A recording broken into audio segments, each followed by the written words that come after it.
Hello everyone, I am विवेक राणा, को founder of nexus classes. आज के इस सेशन में बेटा हम लास्ट मोमेंट पे कैसे प्रिपरेशन करें अपने नेक्स्ट एग्जाम के लिए उसके बारे में बात करूंगा। मैं आप लोगों को यहाँ पे केमिस्ट्री पढ़ाता हूँ और आज मैं जो हमारा नेक्स्ट एग्जाम है दैट इज़ केमिस्ट्री। ठीक है, 14th को हमारा एग्ज़ाम है, आज 10th है। 3 दिन है हमारे पास। हम कैसे प्रिपेयर करें कि हमारे बेहतर से बेहतर मार्क्स आएँ। तो इसके लिए सबसे पहली चीज़ जो आपको करनी है वो ये है कि भाई कीज़ नहीं लगानी है फिज़िक्स की। रीज़न बीइंग, जो चीज़ हो चुकी है उसको हम इम्प्रूव नहीं कर सकते, तो उसमें 1 मिनट भी टाइम लगाना बेकार है। तो अब बात ये आती है कि ठीक है सर, कीज़ नहीं लगाएंगे सर, लेकिन मेरे को एक क्वेश्चन में डाउट था, वो अगर ठीक हो जाता तो मतलब मैं देख लेता, तो मान लो वो गलत हो गया, दिमाग फिर वहाँ और ज़्यादा जाएगा। किसी भी तरीके से उसे अभी ठीक कर सकते हो आप? नहीं। किस चीज़ को ठीक कर सकते हो? नेक्स्ट एग्ज़ाम को। नेक्स्ट एग्ज़ाम की प्रिपरेशन को हम बेहतर कर सकते हैं और हमें उस पर ही ध्यान देना चाहिए। जो निकल गया निकल गया, टर्म 2 आएगी तब फिजिक्स में नंबर अच्छे ले लेंगे। कोई फ़ायदा नहीं होने वाला है कीज़ लगाने का, तो कीज़ प्लीज़ ना लगाएं इसमें, क्योंकि आपका कोई फ़ायदा नहीं होगा। अब केमिस्ट्री की प्रिपरेशन कैसे करनी है? तो भाई सबसे पहले वो टॉपिक करने हैं जो आपके सबसे बढ़िया हैं। 3 दिन है, ऐसा तो है नहीं कि हाँ भाई मैं सारे के सारा मेरे को बिल्कुल स्क्रैच से नहीं आता और मैं बिल्कुल सब कंप्लीट कर लूँगा। बेटा अब टाइम है इम्प्रूव करने का चीज़ों को। अब वो टाइम नहीं है कि अब मैं सीखूंगा सारा का सारा, नहीं। सबसे पहले वो टॉपिक कीजिए। जस्ट इमेजिन आपको 6 में से 4 चैप्टर अच्छे आते हैं और आपने आज का आधा दिन है आपके पास, अभी है बाकी टाइम, कल का पूरा दिन है, आपने वो चैप्टर्स आज और कल में कर लिए। 4 चैप्टर हो गए 6 में से, 66% के करीब आपका सिलेबस हो गया। एमसीक्यू लगा लिए। एमसीक्यू कहाँ से लगाने हैं? एनसीईआरटी एग्जाम्पलर से। वो बुक्स को नहीं छोड़ना है। एनसीईआरटी बेस्ड एग्जाम्पलर जो बुक आती है उसके क्वेश्चंस जरूर लगाने हैं। एनसीईआरटी के हिसाब से क्वेश्चंस लगाने हैं। अभी जेईई मेंस या नीट की कोई एमसीक्यू बुक लगा के मत लगाना, कोई फायदा नहीं है। जो बुक्स हैं आपके पास ऑलरेडी, आपने कोई ना कोई बुक ली होगी, उससे क्वेश्चंस अटेम्प्ट कीजिए। और एनसीईआरटी एग्जाम्पलर तो बिल्कुल ही नहीं बख्शनी है। उसके असर्शन रीजन, उसके एमसीक्यूज पूरे 100% करने हैं। फिर जब मान लीजिए आपके 4 चैप्टर आप कल शाम तक कर लेते हैं कंप्लीट, अगले दिन एक मॉक टेस्ट देना है सीबीएसई वाला, जो सीबीएसई की तरफ से आया। आपने कर लिया है, फिर भी एक बार जरूर देखना है, क्योंकि बहुत चांस है कि वहां से कोई क्वेश्चन उठ के आ जाए। और उसके साथ साथ जो अब बचे हुए 2 चैप्टर हैं जो मेरे इतने अच्छे से नहीं आते हैं, उसमें पहले उस चैप्टर की जो आपने ऑलरेडी किया हुआ है, मॉक टेस्ट दे लिया। मॉक टेस्ट को एनालाइज भी करना उतना ही ज़रूरी है जितना उसको देना ज़रूरी है, क्योंकि अगर पेपर दे लिया, अटेम्प्ट कर लिया, एनालाइज किया नहीं कहाँ पे गलती कर रहा हूँ, तो पता कैसे लगेगा कि किस चीज़ को इंप्रूव करना है? तो एनालाइज करना भी उतना ही इंपॉर्टेंट है जितना पेपर देना है। अगली चीज़, पेपर टाइमर भर के देना है। ऐसा नहीं है कि भाई 90 मिनट का एग्ज़ाम है, 2 घंटे बैठे हुए हैं, चल मैंने आधा घंटा बीच में ब्रेक ले लिया, फिर उठ के चला जाता हूँ, कॉफ़ी पी आता हूँ, मम्मी ये बना दो पहले, ना, ये बेवकूफ़ी मत करना। टाइमर के हिसाब से ही, मैं तो ये कहता हूँ हमेशा कि एमसीक्यू क्वेश्चन ही टाइमर लगा के कीजिए। आपने आधा घंटा क्वेश्चन बनाने हैं, जेई के लिए बनाने, नीट के लिए बनाने, बोर्ड के लिए बनाने, भाई टाइमर भर के ही बनाइए, वरना एमसीक्यू करने का कोई मतलब नहीं है। आप बैठे हो 2 घंटे में 4 क्वेश्चन कर लिए, ठीक है कर तो रहा हूँ, कोई फ़ायदा नहीं है भाई, बिल्कुल कोई फ़ायदा नहीं है। तो एमसीक्यू करने हैं, एग्जाम्पलर बुक का एक क्वेश्चन भी नहीं छोड़ना है, अभी सब्जेक्टिव क्वेश्चंस की तरफ नहीं चलना है। इन केस जैसे फर्स्ट चैप्टर है आपका सॉलिड स्टेट, सही है, मान लीजिए आपको अच्छे से आता है, टॉपिक वाइज मेन चीज़ों को जरूर पढ़ना है। भाई किसकी पैकिंग एफिशिएंसी कितनी है, बीसीसी की कितनी है, एफसीसी की कितनी है, सीधी सीधी डायरेक्ट क्वेश्चन यहाँ से आएंगे। क्योंकि भाई देखो 90 मिनट है, 45 क्वेश्चन करने हैं टोटल, है ना।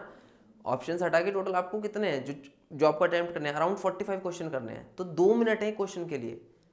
अगर मान लो कि कोई ऐसा डेंसिटी के ऊपर क्वेश्चन आया था न्यूमेरिकल, और हमें लग रहा है कि यार इसमें 4-5 मिनट लग जाएंगे, मान लो मेरी कैलकुलेशन इतनी तेज नहीं है, तो उसे सबसे एंड में करना, जब आपको लगे कि हाँ भाई मेरे और क्वेश्चन मुझे आते नहीं है और ये मैं कर सकता हूँ, ठीक है मुझे इसमें 4 मिनट लगेंगे तो भी मैं कर दूंगा। लेकिन अगर आप स्टार्टिंग में उस पर 4-5 मिनट लगा गए और आपको बाकी क्वेश्चन आप आसान थे, आपको बाद में देखा यार ये मैं कर सकता था, ये तो 1 सेकंड का सवाल था, ये तो बस रीड करते के साथ ही हो गया, तो पहले वो क्वेश्चन अटेम्प्ट करो जो जल्दी कर सकते हो।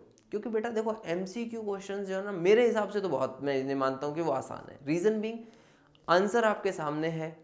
कई क्वेश्चंस आप कंप्लीट ना भी करके ना, कि बिना सॉल्व किए आप ऑप्शंस को एलिमिनेट करके कर सकते हो। तो इसलिए पहले उन क्वेश्चंस को अटेम्प्ट करो जो आपको आते हैं और आप जल्दी कर सकते हो।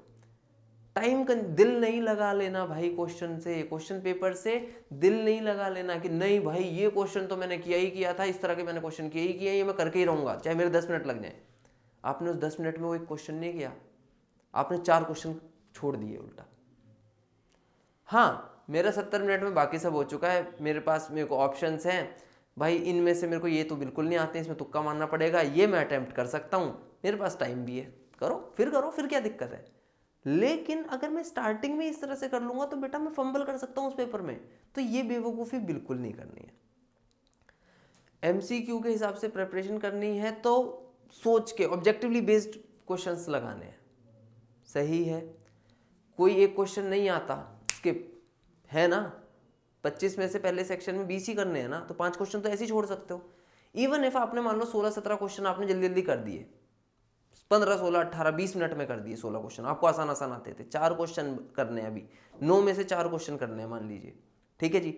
तो बेटा अब आपके पास उन 4 क्वेश्चन को करने के लिए कितनी देर है, तकरीबन 20 मिनट का एवरेज है। तो ऐसी गलती मत करना। ऊपर से case based question, case study वाले जो क्वेश्चन हैं, मैंने देखा मेरे यहाँ पे बच्चे कई बार करते हैं, वो क्या बेवकूफ़ी करते हैं, उन्होंने पढ़ा हुआ है टॉपिक तो वो क्या करते हैं, बिना वो जो ऊपर लिखा हुआ है ना उसको बिना पढ़े डायरेक्ट क्वेश्चन अटेम्प्ट करने में लगे हुए हैं कि सर ये पढ़ा हुआ था सर, लेकिन ना मैं भूल गया हूँ, मेरे ना कुछ याद नहीं आ रहा। बेटा वो जो लिखा हुआ है ना वो इसलिए लिखा हुआ है कि उसे रीड करो, अगर वो रीड कर लोगे ना तरीके से समझ में आ जाएगा, तो जो नीचे क्वेश्चन है वो 1 सेकंड में हो जाएंगे। लेकिन डायरेक्ट उन्हें नॉर्मल एमसीक्यू की तरह करोगे, पहली बात तो गलती होने के चांस है। ऊपर से भाई जब वो केस बेस्ड क्वेश्चन है तो वो कुछ ना कुछ डेटा भी तो चेंज कर सकते हैं अपने हिसाब से, मान लो उन्होंने एज्यूम करके कुछ और कहा हुआ है फिर, तो ऐसी गलती मत करना। अगर केस बेस्ड क्वेश्चन आता है वो करना है तो उसकी जो केस स्टडी के पे जो लिखा हुआ है ना वो सारा का सारा पार्ट उसे प्लीज रीड करना है अच्छे से, ये बेवकूफ़ी नहीं करनी है। तीसरी चीज, अगर मान लो अब उस पर लिखा हुआ है कि पहली बात तो एक जब एग्जाम रूम में जाओगे ना तो भाई इंस्ट्रक्शंस को क्रिस्टल क्लियरली पढ़ना समझना, कुछ ना समझ में आए तो जो वहाँ पे इन्विजिलेटर है उससे पूछना जरूर कि सर मेरे को, मैडम मेरे को बता दो कि भाई मेरे को ये चीज़ नहीं समझ में आ रही है। बॉन्ड बनने की जरूरत नहीं है, कुछ नहीं मिलने वाला, और क्वेश्चन को दिल नहीं लगाना, इसका भी ध्यान रखना है। वहाँ पे हमें कोई न्यूटन नहीं बनना कि भाई मैं तो इंटेलिजेंट हूँ, मुझे ये प्रूव करके जाना है, ये क्वेश्चन मुझे करके जाना है ना। उस 90 मिनट में स्मार्टली मैक्सिमम से मैक्सिमम मार्क्स निकालने हैं। मैंने बहुतों को देखा है जेईई में काम करते हुए कि हाँ भाई ये क्वेश्चन ये चैप्टर मेरा किया हुआ है, ये मैं गलत कैसे कर दूंगा, कराते हैं पेपर खराब। बेवकूफ़ी नहीं करनी है, अच्छे से तरीके से स्मार्टली पेपर को देना है। अब मान लो आपको उसमें लिखा हुआ है कि 20 क्वेश्चन अटेम्प्ट करने हैं, अब आपने अटेम्प्ट करने चालू किए, आपको लगा नेगेटिव मार्किंग तो है नहीं, मेरे को 5th क्वेश्चन नहीं आता था, मैंने उसे भर दिया कि कोई नहीं मैं 25 के 25 लगाऊंगा, मेरे तो 20 ही चेक होने हैं। बेटा वो पहले 20 चेक करेगा, फिर बाद के 5 आपके ठीक है, पहले आपके 5 हो गए तो वो आपको 15 नंबर देने वाला है, या फिर जो भी मतलब मार्किंग स्कीम है। वो ये नहीं करेगा कि भाई इसने बाद के 5 ठीक किए हुए तो इस पर भी नंबर दे दूँ ना। तो 20 वो टिक करके आने हैं जो आपको पूरी श्योरिटी है कि हाँ भाई ये ठीक होंगे, या फिर जिसमें मैक्सिमम श्योरिटी है। तो इंस्ट्रक्शंस को पढ़ना बहुत ज़रूरी है। प्रेपरेशन के टाइम पे पहले अच्छे टॉपिक जो मेरे को आते हैं उनको रिवाइज करना ज़रूरी है। एनसीईआरटी बेस्ड पेपर आने वाला है तो एनसीईआरटी को नहीं बख्शना है, एग्जाम्पलर बुक करके जानी है। मेरे दोस्त ने 3 बुक लगा ली, सर मैंने तो एक ही लगाई है। बेटा एक ही बहुत है, एक भी अच्छे से कर लो ना, एक भी बुक बहुत है। बोर्ड का पेपर है, कोई जेईई एडवांस का पेपर नहीं है कि हाँ भाई इतना ज़्यादा कोई मुश्किल आने वाला है। ठीक है, आसान पेपर आ रहा है, मज़े से कीजिए और सोना है, 7 से 8 घंटे पूरी नींद लेनी है। ऐसा नहीं करना कि हाँ भाई बस पढ़ ही जा रहे हैं, आखिरी के दिन जब पेपर का टाइम आया तब उस वक्त इतने थक गए कि हो ही नहीं रहा है।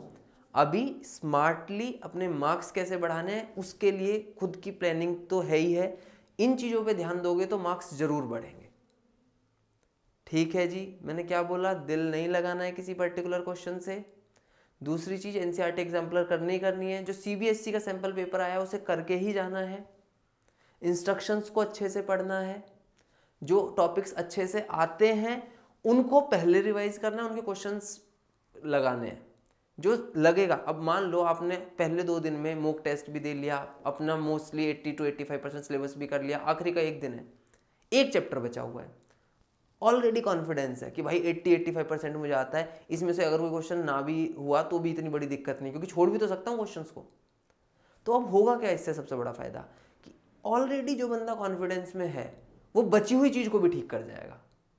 और इसी के ही जस्ट उल्टा हो जाए, पहले उस एक चैप्टर के लिए मैं 1.5 दिन खराब कर गया, दिमाग में चल रहा है यार मेरे 5 चैप्टर मैंने करने भी हैं, अभी ये भी मेरा रह रखा है, अभी तो यार इसके भी पूरे नहीं हुए, वैसे ही फंबल कर जाना है। बेटा लाइफ में कॉन्फिडेंस बहुत इंपॉर्टेंट है, बहुत ज़्यादा इंपॉर्टेंट है कि हाँ भाई हमें किस तरह से चीज़ों को लेके चलना है, अपना प्लान एकदम क्लियर होगा तो ही हम चीज़ों को ठीक कर पाएंगे। बाकी all the best for your exam, बिल्कुल कुछ नहीं सोचना है, जैसा एग्जाम जाएगा अपने, अगर मान लीजिए आपके एग्जाम अभी खत्म हो जाते हैं तो वेल एंड गुड, जो बायो वाले बच्चे हैं वो अपने बायो के लिए प्रिपेयर करें, केमिस्ट्री की भी कीज नहीं लगानी, मैं ये नहीं कह रहा हूँ कि फिजिक्स की नहीं लगानी, केमिस्ट्री की भी कीज नहीं लगानी है उसके बाद। हाँ अगर पेपर खत्म हो गए फिर देख लो, और उसके बाद टर्म 2 की प्रिपरेशन की तरफ चलना है। जो हो गया वो हो गया, उसे कोई चेंज नहीं कर पाया है ना। तो इसलिए सबसे बढ़िया क्या है, जो हो गया जाने दो, जो आ रहा है उसे बेहतर करो। बाकी आपके एग्जाम के लिए बेस्ट ऑफ लक।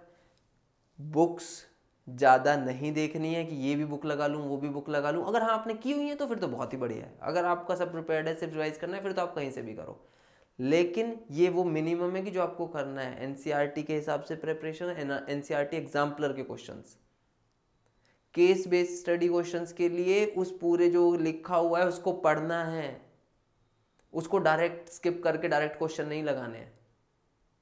ठीक है जी, बाकी आई होप कि आपका एग्ज़ाम अच्छा होगा, आप पूरी प्रिपरेशन करके जाइए, मेरी तरफ से आपके लिए बेस्ट विशेज़ हैं and best of luck. Okay बच्चों, टेक केयर, थैंक यू।